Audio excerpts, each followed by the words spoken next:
Feeling angry or frustrated lately? Then this 1 minute practice is for you. Find a comfortable position where you can relax and invite anger in your inner space.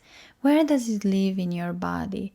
Observe its color, heaviness, movement, and how much can you feel it from 1 to 10. Start breathing through it to release it from your body and move with it to alchemize it. Use your hands to pull it out of that place it was stuck for so long, and softly shake your body to release any rage. Now slowly let go of the practice and how intense it is now from 1 to 10. Place a hand on your heart and one on your belly and ask yourself, what do you need in this moment? Maybe you need a hug to feel held or just some self-love. Congrats for doing this beautiful work. For more practices like this, on May 1st, I will lead a workshop to alchemize anger. So join us to transform rage into self-love.